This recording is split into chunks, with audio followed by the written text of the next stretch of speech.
Hello everyone, this is Thomas for you with another Autogefühl episode, today with the all-new Ford S-Max.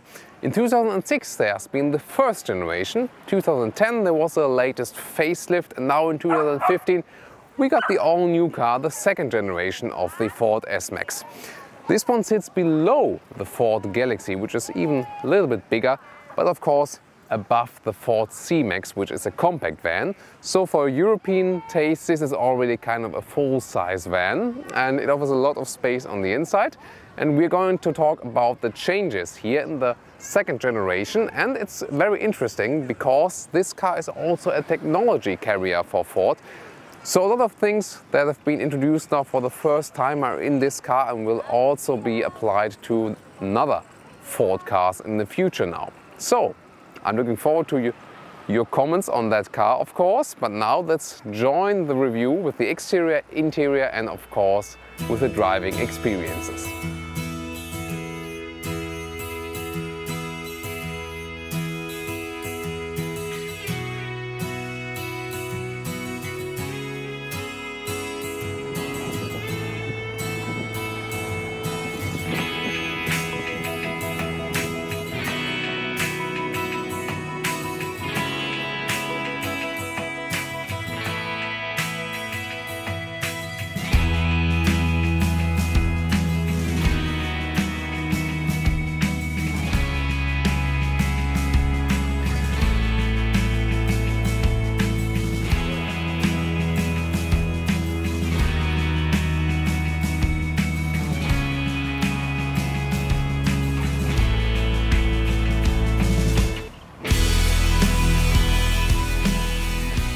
Starting here with the new front, we got that very prominent new Ford front with the horizontal fins, and this chrome style looks very classy in my opinion, very nice, and also makes the car kind of sporty, especially also with the dynamic headlights here. And what you already see here from the front is that you get quite a flat windscreen here, and they have set the A-pillar here even way more in the back, that you don't have this classical van style from the exterior in the front. It rather looks like a normal sedan because it's so flat here. That makes the car sportier, but it also has some disadvantages we'll see from the interior and the driving, because, well, we maybe have more reflections than here, and of course when you sit inside you see that part here is kind of very long, so you sit, you know, part of distance from the road when you're inside. But it looks very fancy from the outside, I must say.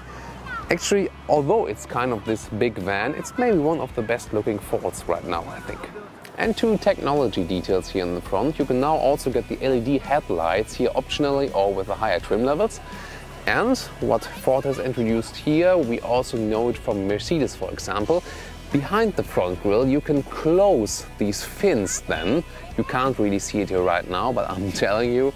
So these fins can be closed to reduce the air drag, and well, that reduces the consumption. From the side profile it also looks kind of sporty for a van, and well, thanks to this far back A-pillar. Here we got another detail. It's a fake air outtake. Doesn't really do anything. It's also, you know, just covered plain, but it looks fancy.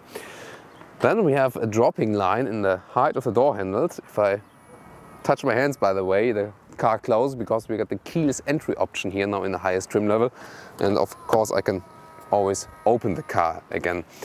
Then if you look further, we got this chrome frame here. This also looks kind of classy. And then at the rear, well, we just got a small kind of wing here at the rear, not a real one. More impressive are the 19-inch alloys here, which are also quite huge for such a van. And so also the whole side profile, I think it's really very beautiful for a van. Looks kind of sporty, I must say, I can just stress again.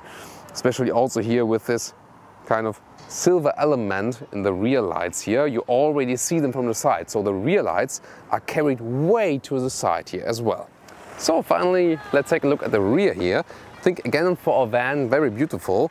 We kind of got this 3D effect with the rear lights here. They are also completely new. And we got some kind of diffuser here in the lower part.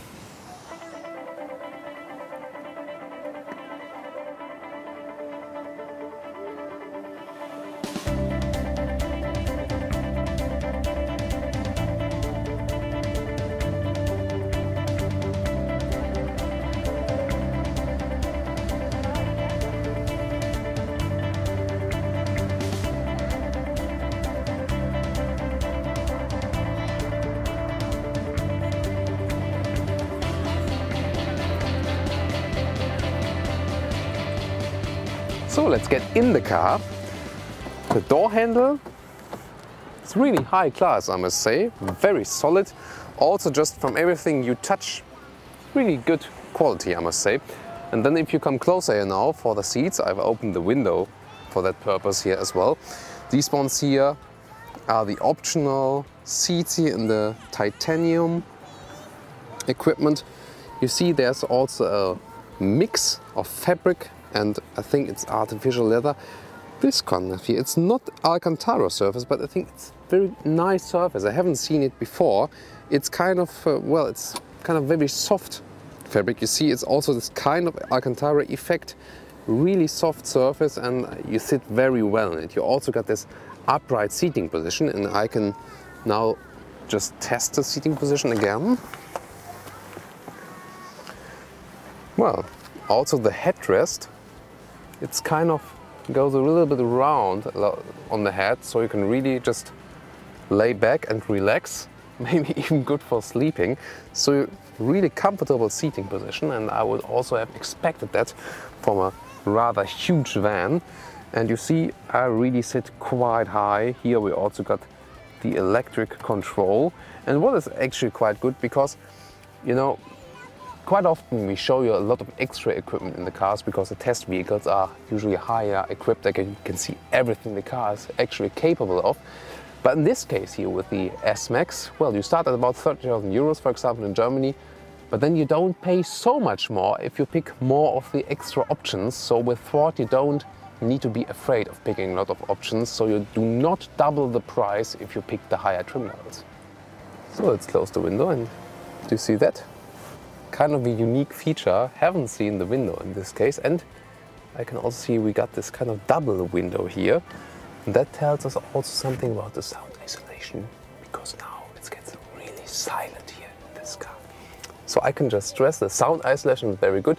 We also hear it later on when driving, even if we're like 100 kilometers an hour. They say they have worked in the sound isolation, and that's really true. Well, but they also say they have worked on less reflections on the interior, and I can, well, in this case I cannot really say that's true, because just this very flat windscreen, it does have reflections, because if it's very flat and then you have a lot of dashboard here, it just has to reflect. I'm not sure if you can really cope with that. So, but let's continue with the rest of the interior. You see the steering wheel. Well, feels quite good. A little bit too many buttons here in this case. However, there are also some nice technology included here, because optionally you can also pick a new speed limiter, the recognition of the actually tempo limit, and this one is combined, and so this speed limiter adapts always to the current speed limit. Kind of interesting technology Ford is introducing here with the all-new S-Max, and then will also be carried over to other cars. Then let's look here at the instruments on the middle console. If we start here now with the instruments, you can see they are basically also digital with the start and stop button here, so I can just show you the effect. So everything around here is analog. Then if I put start stop, you see actually what's digital. So it's kind of a mixed solution, but I must say you don't have the best overview, because especially the left part is rather small, and then the figures about the consumption and so on, I've seen better overviews. Then if we move on to the middle console, this is a new Ford Sync 2 system. Well, the GPS, you always have to pay extra for it, between 1,000 and 2,000 euros, but we know this from almost any manufacturer. And I must say, still the control is sometimes a little bit weird, because especially when driving, you don't really find these small buttons in here. And there's also no other control instrument where you can actually access it. So you really have to use the touch screen. But what is good that we don't have so many buttons anymore. But maybe, for example, this big one is used for the volume. Maybe it would have better if we had one like this infotainment terminal where we can also control the screen. But of course, I think just because the touch screen is now bigger, it's better than the system before. In general, the material that is used here, I think this looks rather cheap. Also the cover here for this one, I'm not really convinced of that. That is not really the best part of this car, I must admit, also from the dashboard. Although we have some quite practical solutions, for example, storage here or up here near the ceiling for your glasses, for example, like that. Ceiling here, a bright one, that is pretty nice, I must say. So a good impression for that, but you always have to remember, and we've seen that with a lot of Fords, the dashboard is really huge, and that also makes a kind of special atmosphere here when driving. And well, it can be a little bit intimidating, if you can say so, for the first time. You have to get used to it. Middle part here now, 2 bottle holders, also quite nice with a chrome style frame. Also this shiny black element is, well, kind of classy, but you know, prone to scratches as well. Then we got this huge box here in the middle, really goes kind of steep. I can almost put a shoe in here. Of course, for example, for large bottles, we also got the power supply here. And well, there's also another function here, because you can either open it that way, or if you not push the left side but the right side, then this kind of extra device stays on there. You can, for example, put your mobile phone in there, whatever. And I can show you again, if I just press the left button, then it stays open, and then I can press the right button, then it can be flipped down. Quite funny. So let's take a look at the rear compartment, because that's the most important of this car. You see, the rear door is, well, kind of opening 90 degrees, and that's really good for the entry, and especially when you got small children here with the Isofix covers. You want to attach maybe with a special child seat, because I've talked to a lot of parents and they say they really need cars that all have this 90-degree opening. They can really very well attach the kids to the seat. And then I've already arranged it in this way that you can see what you can actually do. Officially, there are 32 combinations of how you can arrange the seats here. You can optionally also pick the 7-seater option here behind. We got it in this very car here as well. And so, for example, you can put it these seats here in the front and in the back. Just push the lever below there. That's, for example, an option, especially when other people are sitting here in the back. We also got separate temperature control here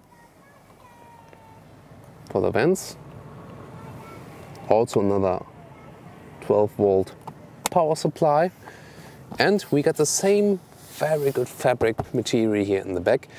And I've already told you at the world premiere in Paris, Ford has really used a true maze, and they really call it a maze, to test these seats. So they are really in this kind of Ford laboratory and completely ruined, and so they use the materials that are really rough for this everyday family use. Then of course you can also flip the seats, so you got a lot of possibilities here. As I said, 32 possibilities, and for example this red strip here, and then you can put this one flat if you want to load some more things here, or maybe if you say, okay, you travel with 2 children here in the back and they want to have more space here in between, or whatever. And now I have a special demonstration for you how the 7th and the 6th seats can be used. Okay, I got some kids here now, and they will test how much kids really fit in here. So we'll open here the 3 vents, so 2 in here, 2, dos, dos. Sí. Yes. Huh? Dos. Pujamos. So 2 kids can actually fit in the 7-seater open option now. 1,350 euros. So 2 kids here, and then I can close this one. Hello. Whoa. Hand over the camera. So I'm closing this one now. A little bit tricky, and you have to really push it. Okay, let's see how far we can move it back. Okay. And 2 more in here. So you see, for small kids, it's also great here in the 7-seater options. For example, if you want to transport your soccer team, and now I join the kids here. And I can also tell you, even as an adult, I can very well sit here. You see, I have enough headroom and I also have leg space, even if there's space for the kids behind me. You can't fit adults in the 6th and the 7th seats, but you see, for kids it's pretty much fine, and I think this is the big advantage of this all-new Ford S-Max. That's really a car for a huge family. And let's take a look inside the trunk, and now it gets really exciting, because this very car also has the optional feature of this foot opening mechanism. And you know, we are kind of live on tape always. We don't cut the videos that much. So we really see if it works on the first time, because maybe you remember the Volvo video, that didn't really work the first time. I'm not always convinced of this system, but I'm trying it out now. It should be here on the right side. See, I got the key in my pocket. Ah, second try. You see, it hesitated a little bit because I was kind of close to it, so that's a security feature. And now it worked, only 2 times. Very nice. Kind of solid here. Also the mechanism. And there you see, this is kind of the trunk space we have when the 6th and the 7th seat is flipped up. So you still got some trunk, and you can even put a suitcase upright here. Now there's a very interesting feature. If you look right here in detail as these buttons, we got 5 buttons here. Now it gets really exciting. I can just press them, and it's an electronic feature. Another one. Very practical indeed. And if I want to have them up again, I just pull this latch and then it's done. So really an easy system. And then it continues here with these 3 buttons. If I just push them, then these seats can be lowered. Okay, the middle one is stuck now for some reason. I have to check which one it is. I don't know, but that's life. But I've tested it several times. Usually it works quite well. I think it's a very good system because then it takes kind of no time to flip all seats, and then you can maybe put the surfboard in here or bicycles or whatever. So very nice system here, and you can see how versatile use this car has. So I also easily fit in here, and one more feature I want to show you here is, however, for a nap or just for when children are traveling here in the rear compartment. Also protection against the sun, that's also good, I think, for long traveling. Now it gets even more exciting because we'll have to check if the driving experience can keep up with the space the car offers.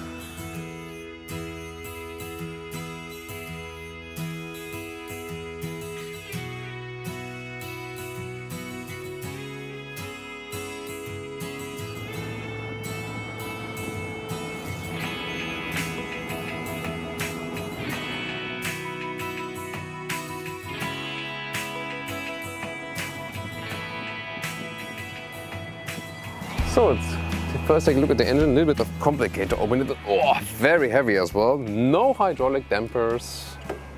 Just stick it up. This one here is a 2-liter diesel, 180 horsepower in this case, but it's also available with beginning 120, 150 horsepower and 210 horsepower, this 2-liter diesel. And well, the official consumption figure is 5 liters. However, we consume now 6.5 to 7, but that's still okay, I think.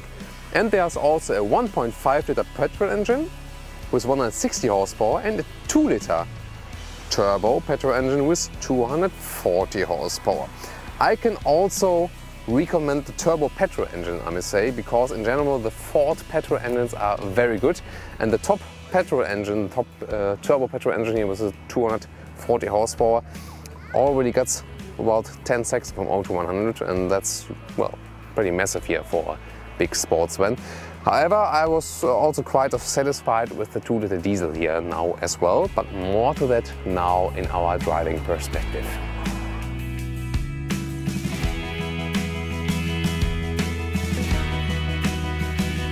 So while driving the all-new Ford S-Max, actually you do feel that it's quite a long and quite a huge car, so it's kind of a little bit heavy on the road as well. And also the look to the front. I've already mentioned this in the static interior review. It's a quite long way till you see the window, the front window. So actually, because of this kind of style, you see a lot what is happening in front of you. You see a lot of the road, a lot of the landscape, but you also sit a little bit distant from the window, so that might be disturbing for some drivers. In general, I think as we're used from Ford, we get a pretty good suspension. So as we're going just straight in now on the countryside road, it's very comfortable. Also the seats are very good seating position. You sit rather upright here and you really have this comfortable van traveling feeling. So I can just stress that, and especially if you think about you have kids in the back, that they also have it comfortable, that's also very important, of course. And we've mentioned it before, you also have an upright seating position in the rear compartment. About the steering wheel and the steering itself, well, just from the steering wheel, I think it's got a quite a good handle. Maybe the stitches here on the back side are a little bit hard when you touch them.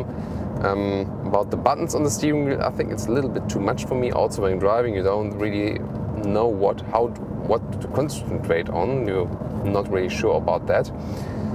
But the steering is also not my favorite, because they said, okay, we've worked on the steering, we have made it adaptive now. That's also available here on the all-new Ford S-Max.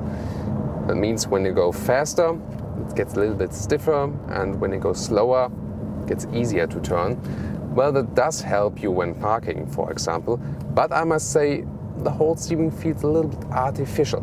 So if you're keen on having a rather natural experience when steering, that's not fulfilled here. But then again, you can really enjoy this comfort of this great van. That is, I think, the main feature of this car, where you can rely on. Really comfortable for 4, 5, or maybe even more passengers. We've talked about that as well. Looking at the GPS here now, well, I'm not sure.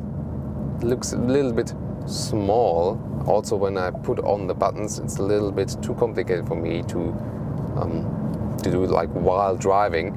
So I think manufacturers who have this consoles in the middle, you can better control them while driving here now. And you know, just with the touchscreen, I think it's not the best solution to control it while driving.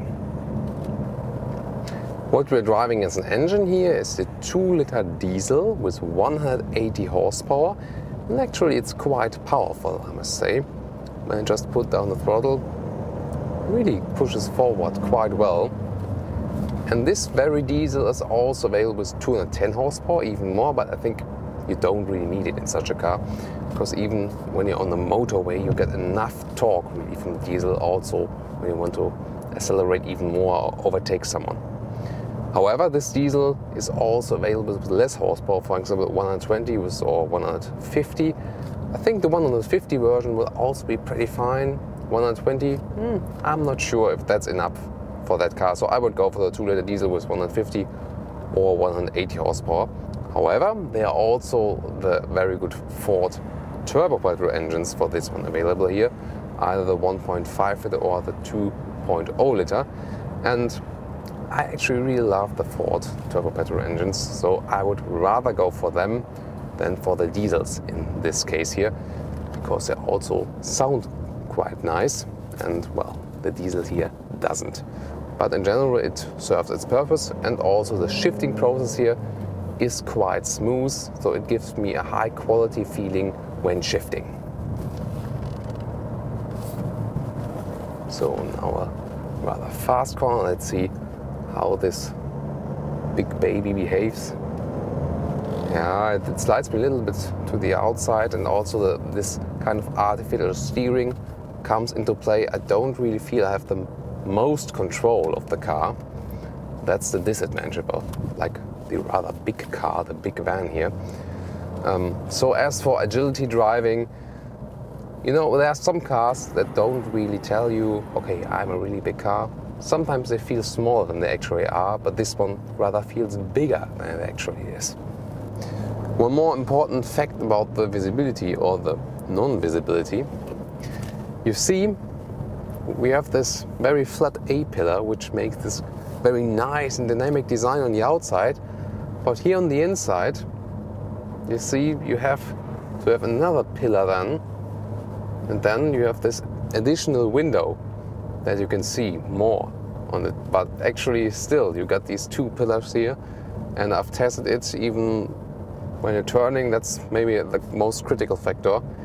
It is really, you know, I don't really see much there, I must admit. And it can even be dangerous. So I would rather seek some solution where you don't have this additional pillar here, or where it's maybe even a little bit smaller. So I had some problems with the visibility in that case here. However, looking at the back or at the sides, right and left, that's really fine, because there the car is pretty much angular and you really know where the car is ending. And for the rear, as we've shown you before, we also got the rear view camera. Now, I would also recommend it because it's of course also a car that is quite long. So by the way, close up on the shifting lever, as I said, very smooth shifting, feels like good quality. Rear is then push it up, then here, and then we can see we also got the rear view camera here. It's not from serial protection, optionally, but we haven't seen such a rear camera from Ford yet. This one is the new Ford Sync 2 system. You see it's quite broad system, and so I think the resolution is also better than we have ever seen before. That's, yeah, well, I think that's fine. Maybe it's a little bit too bright, I must say, a little bit of missing contrast. So I've seen better rear view cameras, but this one is already very fine, especially in that size here now. Another interesting new piece of technology Ford is offering here is the new speed limiter. So you actually got two ways of controlling your speed very well. First of all, on the one hand, you can choose the automatic cruise control. We know that system already from other manufacturers, and here we got a new modern one, and it works pretty well to adjust the speed to the cars in front of you. And then we get a special speed limiter. And this one combines the function of a speed limiter, a classic one, and the recognition of the signs for the tempo limit. And so it is okay, maybe the tempo limit is 80 kilometers an hour now, and so the speed limiter is automatically set to this value, and then you can't push the throttle further. So it automatically keeps the speed then, that you don't get a speed ticket. But however, if you want to ignore that on purpose, you can push the throttle till the end, and then the limit is ignored and you can still accelerate. It's a quite good system. I've tested it here and I think it works flawlessly. I can show you it again how it works. So either here on the left side, I can put it to the automatic cruise control and then just set the speed. It keeps the speed, and also when the car is in front of me, the distance or the speed is adjusted. However, if I put limit here, then I'm on this auto limit. I can deactivate it again at any time, but now I'm on the auto limit. For example, here now, you see it's 90.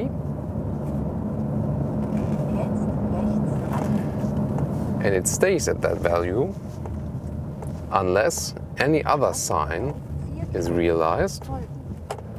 So now we see a new sign at the side of the road. Let's see if anything is happening. Yes, have you seen it? It changed from 90 to 40 in the lower right. And so there's a new sign now and a new limit. The information is gathered from a GPS at first information, and then also from the roads I'm on. And now the auto limit is 40 kilometers an hour. And if I push the throttle now, it's not using the brakes, but just the power of the engine is reduced. So I'm pushing the throttle and nothing is happening, and I'm pushing the throttle like 1 to 2/3. Only if I push the throttle till the very end, then I can accelerate out above that limit again. I think it's a nice new system to avoid speeding tickets.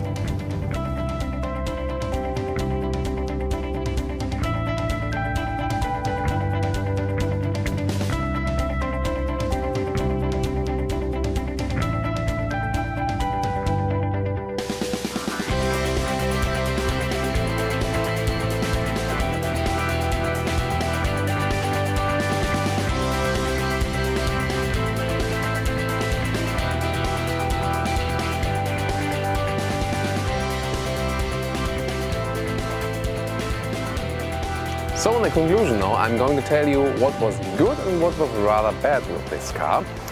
First of all, I think the exterior is a very big advantage of this car. It looks really sporty for such a big van.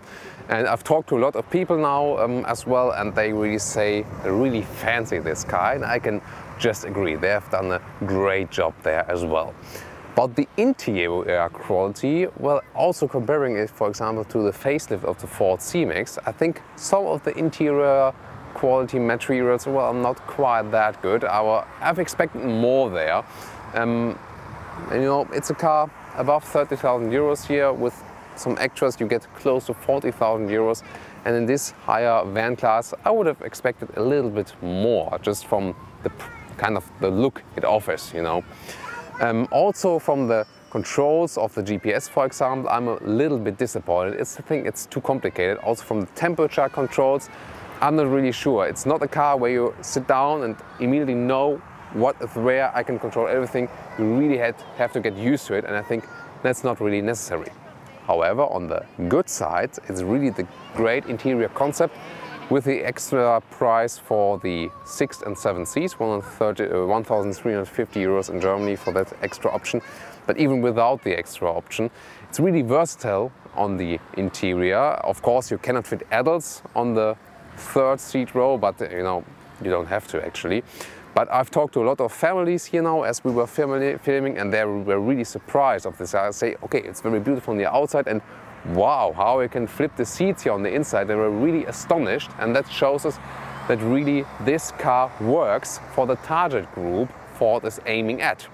Still, you also got a pretty nice trunk then, even if the 3rd seat row is up, so that's also fine. And of course, you can always enlarge the trunk for whatever purpose you really need. But the driving perspective, I must say, I'm also not too keen on driving the car, I must really admit, because it feels kind of heavy. Well, it is heavy still in a big van, but I could, well, expect a little bit more there. Because all that huge console in the front there irritates me a little bit. It really serves the design purpose on the outside, but also has this small disadvantage here on the inside. Driving straight, however, it is very comfortable, very good suspension, and also the manual shifting is very promising. We've tested the diesel here now as well, was quite okay, but maybe I would go for the petrol engine because I really like the Ford petrol engines, I've already stated before. So for cruising the car, going straight, traveling long distances, that was really great and I can just recommend it. But as soon as you get in the corners, you should rather go for a compact van maybe if you're just driving inside the city. So now I want to hear more of your comments on exterior, interior, and also what I told you about the driving perspective. And I hope you will also join us in the next Autogefühl episode. Thank you very much for watching, guys.